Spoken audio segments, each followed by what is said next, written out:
if we look at page 2 of the parts, okay, what I've done is I've written some voice leadings in, and I want to just do an exercise when we go around the voice leadings. The point of today's lesson, folks, is about preparation and really learning the chord sequence.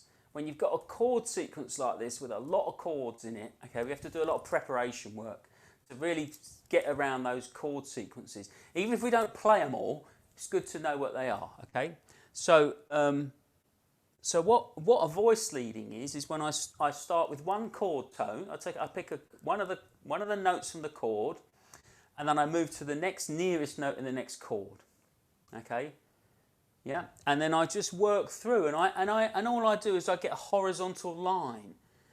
Okay, so I just get this horizontal pathway which takes me through all those chords, and you see it's quite flat, and sometimes they go down, sometimes they go up, and you know sometimes you can make a decision if the same note's in the next chord, then repeat it.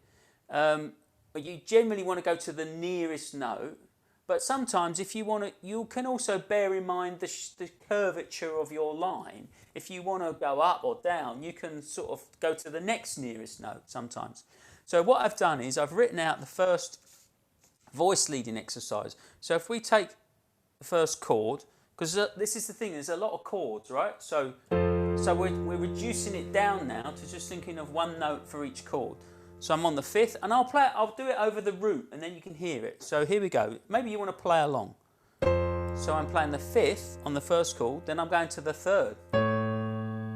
Here, that's how that sounds over the root. And then here, now I go to the root because it's the nearest one.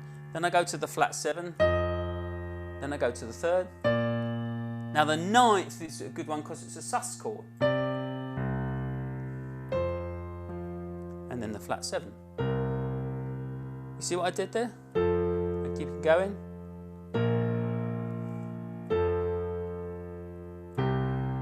Now there's...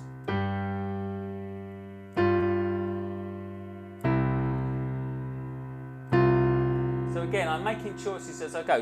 Let's just play that with the backing track. We're going to go just around A, we're going to loop that round a bit, and I just want to play through that voice leading.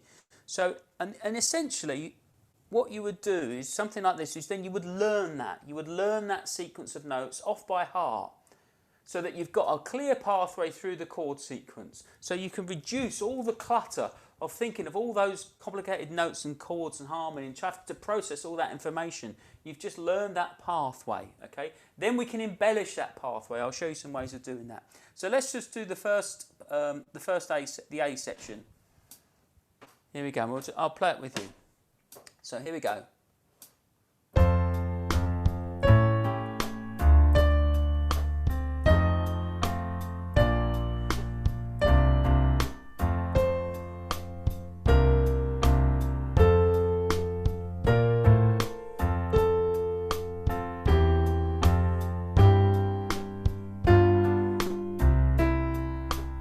And again, back to the top, to repeat it. So semitones.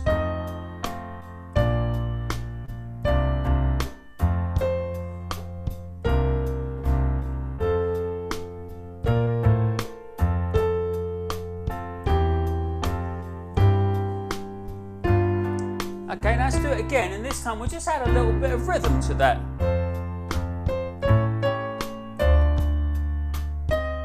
Maybe anticipate.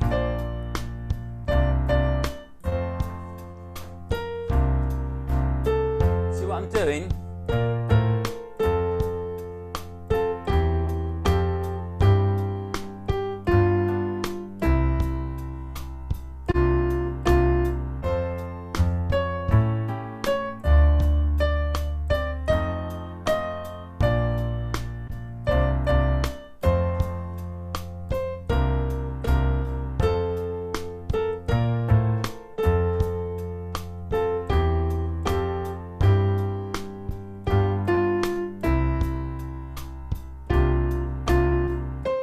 Do you see what I'm doing now? Just a little bit of rhythm on that makes all the difference. So what I'm doing is sometimes I'm anticipating the chord by a quaver, and that's a really common device. Yeah, that's really great.